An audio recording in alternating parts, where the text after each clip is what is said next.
नमस्कार, बहुत बहुत स्वागत है। 2026 में सरकारी कर्मचारियों की छुट्टियों को लेकर नए नियम लागू होने वाले हैं।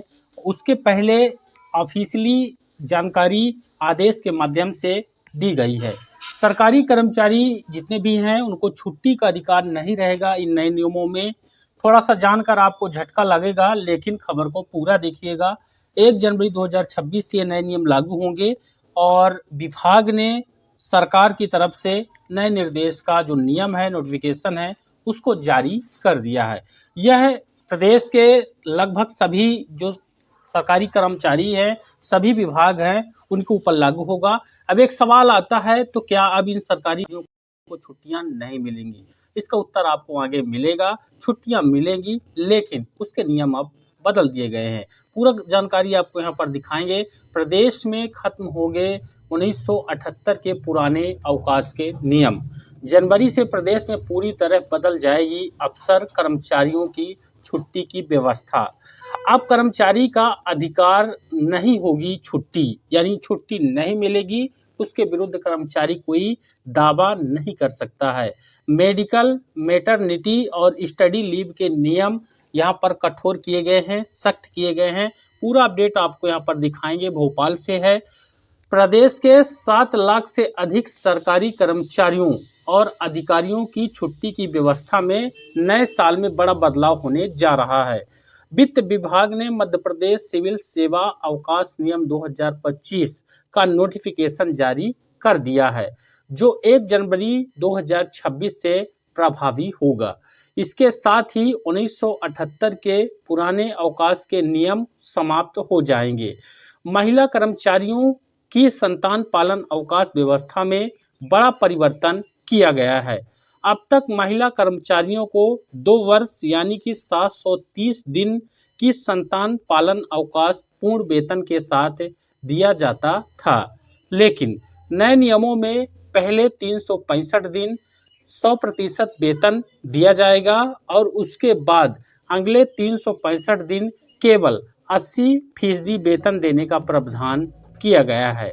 महिला कर्मचारी यह अवकाश एक बार में ले लें या फिर अलग अलग हिस्सों में 365 दिनों के बाद उनको 80% वेतन ही मिलेगा। 20% वेतन की कटौती कर ली जाएगी। नियमों में सरोगेसी से जन्मे बच्चे की देखभाल करने वाली महिला कर्मचारियों को भी चाइल्ड केयर लीव का लाभ मिल जाएगा। बच्चा गोद लेने पर भी छुट्टी मिलेगी। नए अवकाश नियमों में दत्तक संतान ग्रहण अवकाश भी शामिल किया गया है। दत्तक के लिए बच्चे की 1 साल की उम्र तक कर्मचारी अवकाश ले सकेंगे। कर्मचारियों को हर वर्ष 30 दिन का अर्जित अवकाश दिया जाएगा।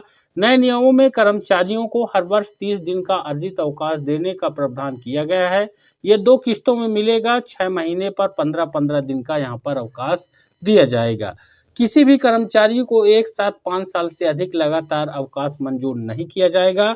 वित्त विभाग ने साफ कर दिया है कि अवकाश मांगना कर्मचारी का अधिकार नहीं माना जाएगा, यानी अब अंतिम निर्णय स्वीकृति देने वाले अधिकारी का होगा। यानी कर्मचारी को अधिकार नहीं है, छुट्टी अगर अप्लाई करता है, वो छुट्टी नहीं मिलती है तो उस पर कोई दावा आपत्ति नहीं किया जाएगा। चिकित्सा अवकाश के नियम सख्त किए गए हैं, जिसमें नए नियम के अनुसार मेडिकल सर्टिफिकेट अवकाश की गारंटी नहीं रहेगी। निर्णय स्वीकृति प्राधिकारी के आदेश पर निर्भर करेगा। ऐसा मामला जिसमें कर्मचारी के दोबारा कार्य ग्रहण करने की संभावना न हो, अवकाश आवेदन अमान्य नहीं माना जाएगा। पूरे सेवा काल में 180 दिन का अर्ध वेतन अवकाश बिना मेडिकल सर्टिफिकेट के भी मिल सकेगा, लेकिन यदि कर्मचारी इस दौरान इस्तीफा देता है तो यह अवकाश अर्ध वेतन अवकाश के समान माना जाएगा और अंतर की राशि वसूल कर ली जाएगी। स्टडी लीव का भी प्रावधान यहाँ पर किया गया है। कर्मचारी अगर अध्ययन के लिए भी अवकाश लेता है तो उसकी सुविधा मिल जाएगी। सामान्यतः 1 वर्ष तक की स्टडी लीव मिल जाएगी। पूरे सेवा काल में अधिकतम 24 महीने की छुट्टी मिलेगी, पर फीस तथा अन्य खर्च कर्मचारी को स्वयं वहन करने होंगे। यात्रा भत्ता नहीं मिलेगा। लीव से पहले बॉन्ड भरना अनिवार्य होगा कि यहाँ पर, ताकि अध्ययन के बाद कर्मचारी नौकरी पर लौटे। वहीं 34 दिन बाद लागू हो जाएंगे नए नियम। यह नियम 1 जनवरी 2026 से प्रभावी होने जा रहे हैं, जिससे प्रदेश के लाखों कर्मचारियों और अधिकारियों की छुट्टी की व्यवस्था पूरी तरह बदल जाएगी। ये लेटेस्ट अपडेट है, आपको अच्छे से इन बातों को दोबारा से वीडियो को देख करके जान लेना चाहिए, क्योंकि 1 जनवरी 2026 से इसी के अनुसार आपको छुट्टियां मंजूर की जाएंगी। वीडियो को ज़्यादा से ज़्यादा लाइक और शेयर करके, हमारे चैनल पर नए हैं तो सब्सक्राइब जरूर करिए।